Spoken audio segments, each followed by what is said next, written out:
Beginning of what could be a mutiny forming against House Speaker Nancy Pelosi. Several high-profile Democrats either losing their congressional races or barely holding on to their seats as Americans reject a far-left progressive agenda. Rod Blagojevich is a former Democrat governor of Illinois, now a self-described Trumplican. Thanks so much for coming on to Newsmax today. Thank you for having me. I'm a Trumpocrat, a Democrat for President Trump. There we go. Got it. All right, got the clarification there. A unique situation, but we appreciate it nonetheless.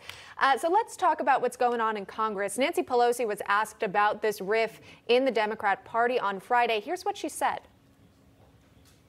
Welcome to my world. We always have a beautiful dynamism in our caucus. Okay, I'll ask you, does this sound like a healthy difference, or is Nancy Pelosi really on borrowed time as the leader of the Democrat Party? Well, if you're asking me to give you an analysis about the Democratic caucus in Congress, you came to the right place. I was a Democratic congressman for 6 years from Chicago before I became governor. I actually supported and voted for Nancy Pelosi to be leader of our caucus. Now that I'll plead guilty to. The question is whether or not she can hold on. I think she walks a tightrope in the caucus because there's a lot of diversity from different places. What's happened recently with the Democratic Party over the last 10, 15 years, it's a party I don't recognize. It's the socialist part of the party, has all the energy, it has the enthusiasm, and that's the part of the party that's growing. Now, I heard your tape, and you had that member of Congress, the Democrat, who talked about not hearing the word socialism again. But, you know, just dressing up socialist policies and calling them something else doesn't mean it's not socialism. The Democratic Party is embracing socialism. That's going to destroy America. Socialism has never worked anywhere. We know that as a matter of historical fact. And I think that's among the reasons why the Democrats lost seats in this election. Republicans are gaining, and I believe will continue to gain. Now, can she hold on? It really depends on who challenges her. If it's Congressman Jeffries from Brooklyn, and he's able to get the black congressional caucus behind him and away from her, because that's been part of her base in the Democrat caucus, then I think she's in serious trouble. But if it's a question of whether or not the AOC wing fights against the sort of more moderate wing from the small town areas of America, then I think she'll probably straddle the fence and survive. So it really depends on who's going to challenge her. Yeah, what's interesting is that Congresswoman Spanberger, who, again, that sound tape that we played at the beginning of this, is not alone, because Ohio Democrat Tim Ryan just spoke to The Hill. Listen to what he had to say.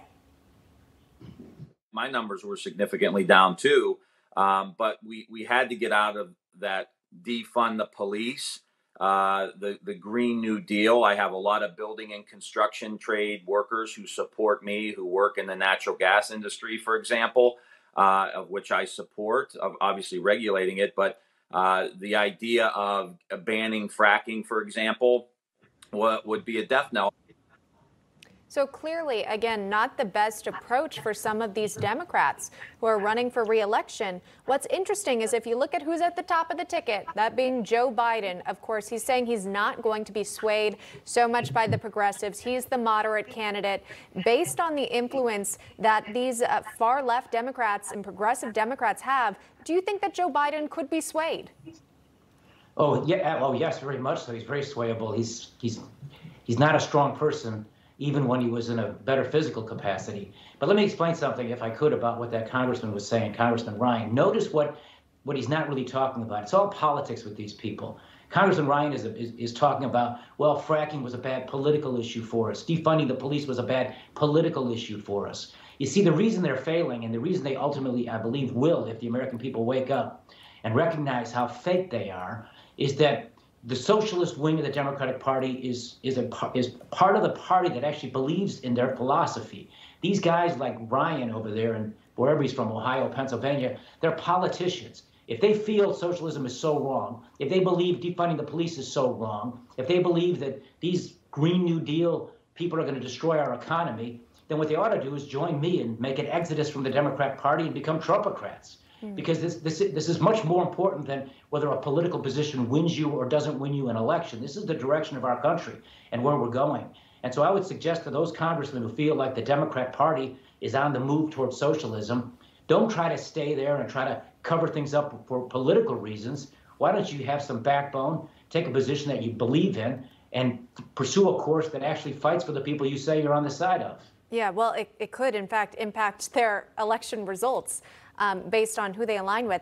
Just want to talk to you, though, about one of those stronger voices within the progressive movement, Congresswoman Ilhan Omar.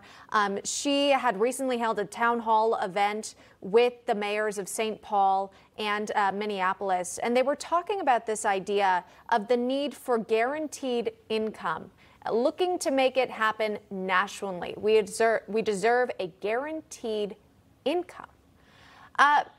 What do you make of that decision, that move? Is that still speaking towards that, again, that far left idea? And how far could it really take them? Well, that's a socialist idea, and that's doomed to fail if it's ever enacted. Here again, this is an example of why the modern Democratic Party has left its constituency. The Democratic Party of John Kennedy, even Franklin Roosevelt, were on the side of working people, giving people a chance to work hard, earn a good, decent wage, and get ahead and move into the middle class. Those kinds of policies will destroy the middle class. The gap between the rich and poor will widen. You'll have a whole bunch of billionaires from Silicon Valley, corporate America, and Wall Street, and then the rest of us. And the American people really need to take a good look and see what these Democrats are talking about doing. And she's sincere. That woman, that Congresswoman Omar, is sincere. The scary part in that Democrat caucus is that those socialists genuinely believe their positions and are determined to make them happen. Those moderate, so-called moderate Democrats are just professional politicians. If they truly believe that what those Democratic socialists are doing, they ought to leave the party and do as Ronald Reagan did when he left the party, and do as that congressman from New Jersey, I think his name is Congressman Van Drew, do what he did, and do what Phil Gramm did in Texas. A whole bunch of examples, Sure. And frankly, me as a Trumpocrat. And I believe, frankly, President Trump many years ago had sentiments similar to what the traditional Democratic Party was, being on the side of working people, factory workers, not on the side of the big corporations that ship jobs overseas and sell out working people. And I'll say one more thing. Sure. Black lives are worse off today than they would be better off today if those socialists and those Democrats take control, because those kinds of policies don't lift anybody up. It means more taxes, more regulations, and less opportunity, less of a chance for people to join the middle class. As I said, the gap between rich and poor will widen, the middle class will shrink, and America will grow weaker. China and Iran will grow stronger. Okay, Governor, we're out of time. We're going to leave it at that. Former Governor of Illinois, Rod Blagojevich, joining us live. Thank you very much. Thank you. Newsmax TV is now America's fastest growing cable news channel. We give you the real news you need. So subscribe to our YouTube channel and give us a thumbs up. If you like this video, share it with your friends. Newsmax TV streams live on YouTube for free. Newsmax TV, real news for real people.